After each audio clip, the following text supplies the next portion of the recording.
জাহান্নামী বলবে, আল্লাহ এত কষ্ট না দিয়ে আমারে মৃত্যু দিয়ে দেন।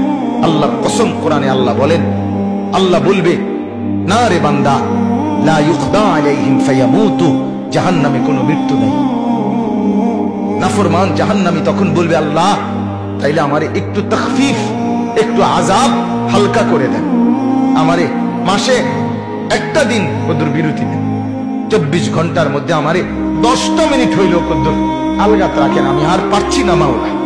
আল্লাহ তাআলা বলেন, ওয়ালা ইউখাফফাফু মিন আযাবিহা, না রে নাফরমান, 1 সেকেন্ডের জন্য জাহান্নামের আযাব কমানো হবে না।